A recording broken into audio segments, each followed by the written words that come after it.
বেশ কিছু women's director board cricket বোর্ডে আমি খুশি হব যদি আসে। ভার্বালি কোনো কমপ্লেন এখনও আসেনি, তারপরেও আমরা ব্যাপারগুলো দেখছি। জাহানারের যেই কমপ্লেন যেটা এসছিল সেটা লিখিত এসছিল 21 সালে। আমাদেরকে যদি দোষারোপ করেন বারবার যে আমরা এটা কেন করেছি, উইমেন্স উইংটা আমার কাছে সবসময় অবহেলিত মনে হতো।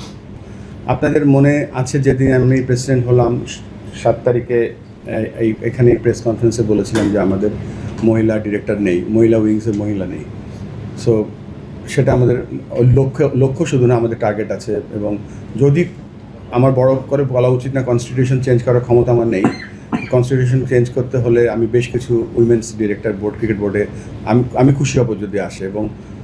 এবং আপনারা জানেন যে আমাদের লক্ষ্যর মধ্যেই ছিল যে আমরা যখনই এখন থেকে কোচিং কোর্স করব বা আম্পায়ারিং কোর্স করব, সেখানে জেন্ডার ইকুইটি এক্স্যাক্টলি এই ওয়ার্ডটা ইউজ করেছিলাম, যেন আমরা বেশি বেশি করে আমাদের নিজস্ব ছেলে এবং মেয়ে কোচ বাড়াতে পারি। এটা একটা লক্ষ্য।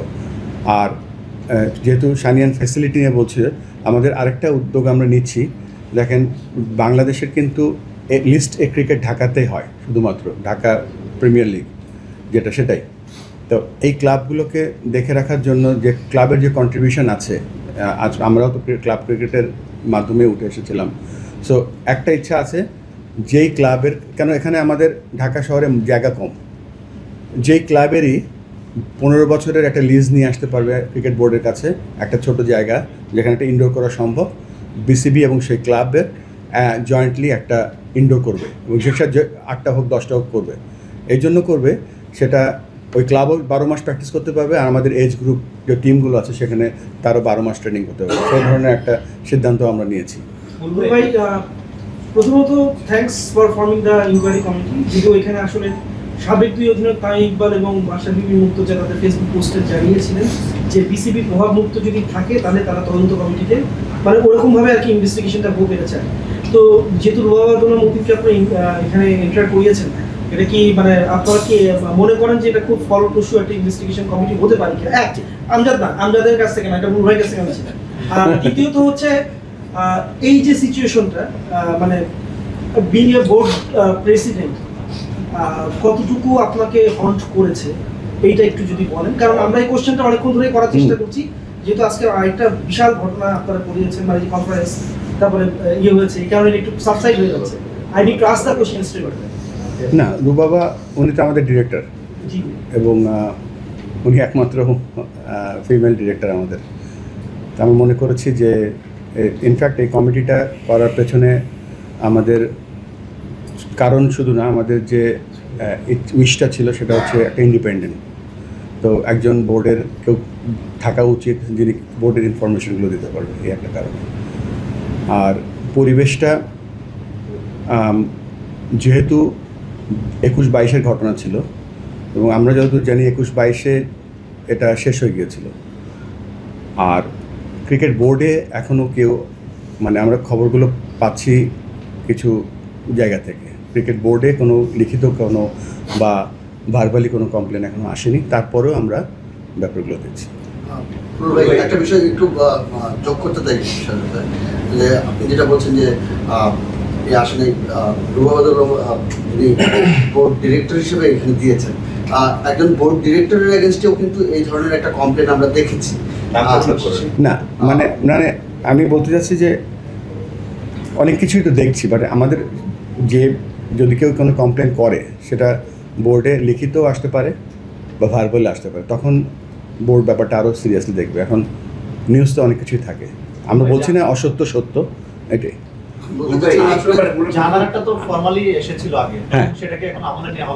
না, জাহানারের যে কমপ্লেন যেটা এসছিল সেটা লিখিত এসছিল 21 সালে। সো 21 সালে সম্ভবত সেটা রিজলভ হয়ে গিয়েছিল, এবং এটা আবার যে নতুনভাবে যেটা এসছে সেটা আমাদের কাছে কিছু আসেনি এখনো। ভাই, এটা হচ্ছে আপনারা অ্যালিগেশন আসছে কিছু মানুষের নামে, এবং সেই অ্যালিগেশনের ভিত্তিতে 2-4 জন ওএসডিও হচ্ছে। ঠিক সিমিলার একটা অ্যালিগেশন কিন্তু আমাদের একজন বোর্ড ডিরেক্টর নামে আসছে। মানে এই ইনভেস্টিগেশন, যেহেতু ইনভেস্টিগেশন সুষ্ঠু হবে তার জন্য তাদেরকে আপাতত স্থগিত রাখা হচ্ছে। তাহলে ইনভেস্টিগেশনের স্বার্থে ওই ডিরেক্টর কি বোর্ডে থাকবেন? কারণ এতে অ্যালিগেশনের ভিত্তিতে আপনারা ওএসডি করতেছেন অন্যান্য লোকদেরকে। না না না মানে এটা এটা আমি দুটো দিকে হবে না? আপনার বোধহয় করে ফেলছেন, কনফিউজ করে ফেলছেন। ফার্স্টে ওই ওনাদের যে কোয়েশ্চেনটা ছিল, যেটা হচ্ছে আমাদের ডাইরেক্টর রুবাবাদুল্লাহর ইনভলভমেন্টটা, আপনার দিন শেষে বোর্ডের একজন রিপ্রেজেন্টেটিভ লাগবে, কারণ হচ্ছে এন্টায়ার প্রসেসটা হচ্ছে আমার ক্রিকেট বোর্ড রিলেটেড। যেটাই বলেন যে হচ্ছে ওনার যে কমপ্লেইনটা যেটা ছিল আমার ফর্মার ক্রিকেটার, এটা cricket board related. So cricket বোর্ডে আমার কিভাবে কাজ হয়, আমার ক্রিকেট বোর্ডের একজন রিপ্রেজেন্টেটিভ লাগবে এবং প্রেফারেবলি ফিমেল, এবং ওনার কারো কোনো ইন্ডিভিজুয়ালের ক্ষমতা নাই এখানে এটা প্রভাবান্বিত করার। এটা ইন্ডিপেন্ডেন্ট কমিটি, তারা তাদের মতো কাজ করবে, এবং 3 জনই আপনারা দেখেছেন উইথ এক্সপিরিয়েন্স। আচ্ছা, সেকেন্ড যেটা বললেন রিগার্ডিং ওএসডিটা বলা হয়েছে যে আপনারা বোধহয় অনেক জায়গায় প্রচার করা হয়েছে, এরকম কিছু এখনো পর্যন্ত ঘটেনি। বাট যেই জিনিসটা হচ্ছে যে এটা হয়তো বা অন প্রসেস বা এরকম হচ্ছে চিন্তাভাবনা করা হচ্ছে, যদি তারা কোনো ব্যক্তি, ফর এক্সাম্পল মনে করেন আপনারাই বলেছেন যে উমেন্স উইংয়ে আছেন, উমেন্স উইংয়ে থাকার পরে তিনি যদি কোনোভাবে এই ইনভেস্টিগেশন প্রসেসটা প্রভাবিত করতে পারেন, সেই ক্ষেত্রে সেটা আমলে নিয়ে সেটা হয়তো তাকে ট্রান্সফার করে দেওয়া হতে পারে। That was the whole point. মানে ওই বরখাস্ত হয়ে গিয়েছে হবে সেটা না, সেটা হচ্ছে মানে it's only for the employees. Investigation প্রভাবিত করতে পারে এমন কোনো ইন্ডিভিজুয়াল, ফর এক্সাম্পল মনে করেন যে মিস্টার XYZ, উনি যেই ক্যাপাসিটিতেই হোক, উনি যদি ইনভেস্টিগেশন প্রভাবিত করার চেষ্টা করেন, এটা কিন্তু আমাদের হচ্ছে আইনেও আছে, it's a criminal offence. Investigation বা এরকম যে কোনো কিছু এভিডেন্স ট্যাম্পারিং থেকে শুরু করে প্রভাবিত করার জন্য, তো সেই ক্ষেত্রে তো অবশ্যই সেই ব্যবস্থাগুলো গ্রহণ করা হবে।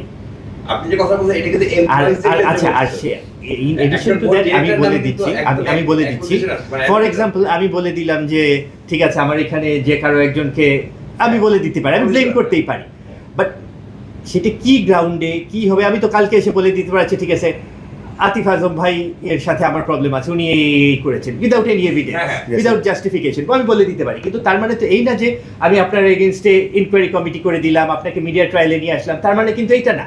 আমার হয়তো পার্সোনাল কমপ্লেইন থাকতে পারে, এবং সেটা আমি কিন্তু বলছি যে ঠিক আছে, কথার কথা আমি হয়তো ফয়সাল ভাইয়ের থেকে শুনে আমি বলছি যে আমি শুনেছি এরকম যে আতিফ আজম সাহেব এরকম। সো আমরা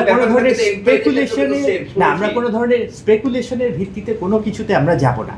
আমাদের মনে হয় টার্গেট যেটা আমরা সবাই চাই আমাদের সকলের মধ্যে, যে এইটা সুষ্ঠু তদন্ত, এবং যদি কোনো ধরনের দোষ পাওয়া যায় তার বিচার আমরা চাই, আমরা সকলে চাই। তো সেই জন্য আমাদেরকে যে কমিটিটা করা হয়েছে, কমিটির উপরে আস্থা রেখে আমাদের কমিটিকে কাজ করতে দিতে হবে।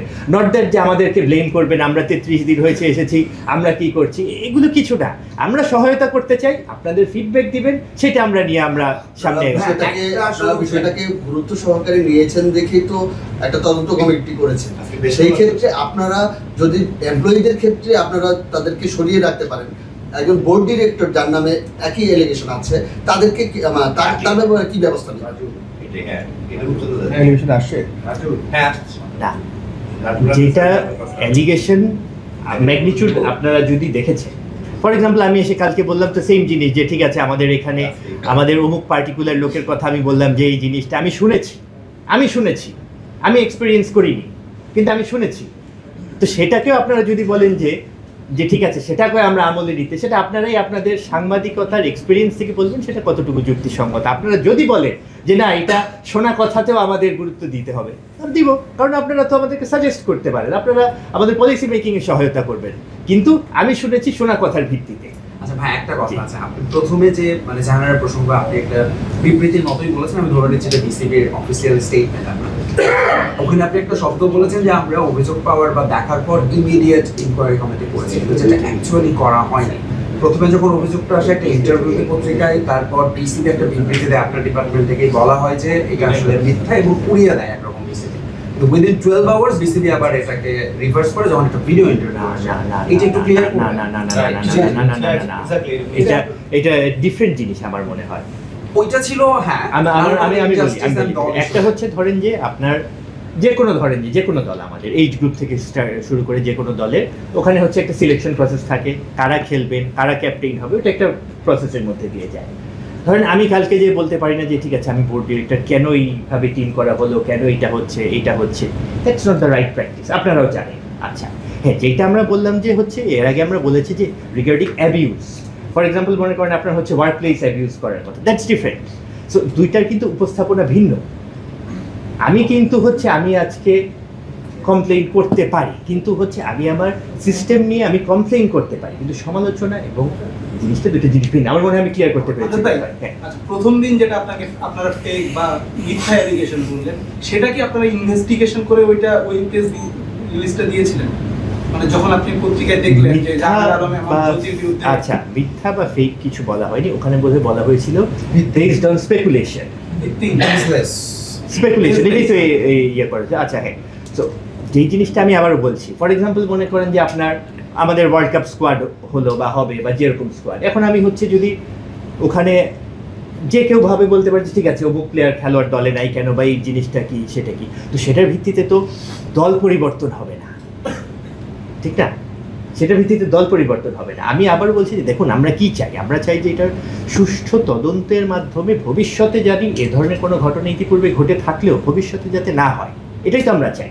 তো আপনারা কিন্তু হচ্ছে আমাদেরকে যদি দোষারোপ করেন বারবার যে আমরা এটা কেন করেছি সেটা কেন করেছি, দুটো কিন্তু ডিফারেন্ট ইনসিডেন্ট। দেখেন, একটা হচ্ছে দলের সিলেকশন বা দলের হচ্ছে কারা থাকবে কারা পারফর্ম করবে সেটা ভিন্ন, আর আরেকটা হচ্ছে যিনি হ্যারাসমেন্টের শিকার, দুটো কিন্তু ভিন্ন জিনিস। দুটো আমরা বোধহয় মিলিয়ে ফেলছি বারবার। ভাই দলের অনিয়মের অভিযোগ হলে আপনারা সেটা নেবেন না, বাট সেটা যৌন হয়রানি হলে সেটাকে আমলে নিচ্ছে, বিষয়টা কি সেটাকে আমি এরকম? বলেছি কিন্তু এরকম না না না, এটা না, এটা আপনি লিঙ্ক করে দিয়ে একটু ক্লিয়ার করুন না, just আপনি ক্লিয়ার করুন মানে for this kind of allegations what is the stand of board, একটা স্পেসিফিক্যালি বলেন অ্যাপার্ট ফ্রম এমপ্লয়িজ ডিরেক্টরস, এটা আপনার স্ট্যান্ডটা কি হবে? আপনি একটা কোশ্চেন করেছেন, আমি একটা রিপ্লাই দিই। Zero tolerance. Thank you. আচ্ছা, Whether that is employee, whether that is a director, there is an investigation committee that is responsible for the decisions. So এখন যেহেতু ইনভেস্টিগেশন কমিটিটা ডিক্লেয়ার করা হয়েছে, আমরা কিন্তু ওনাদের ডিসিশনের উপর ডিপেন্ডেন্ট, বিকজ আমরা কিন্তু independently as a cricket board director or a president we are not entitle to take any decisions. এখন কালকে যদি আমাদেরকে বলে যে 4টা এমপ্লয়িকে ওএসডি করতে হবে, তাহলে আমরা 4টা এমপ্লয়িকে ওএসডি করবো। অ্যাট দি সেম টাইম আপনার যে ডিরেক্টরের কথাই আপনারা শুনতে চাচ্ছেন মেইনলি, বিকজ ঘুরিয়ে পেঁচে এটাই কথা হচ্ছে। The decision is there's. তারা কমিটিতে যখন তারা ইনভেস্টিগেশনটা করবে তাদেরকে সবাই করবে, কোনো ডিরেক্টরকে ছেড়ে যে করবে তা কিন্তু না। For example, if the allegation was against me, তাহলে আমার এগেনস্টে অ্যালিগেশনের তারা ফুল তদন্ত করতো। ইফ ইনভেস্টিগেশনের যারা করছে তারা যদি বলতো আমাকে সরিয়ে দিতে, তাহলে আমাকেও সরিয়ে দিতে হবে। যে বুলু ভাই যেটা বলেছে, zero tolerance, whether that is the president, whether that is the board director or any employee.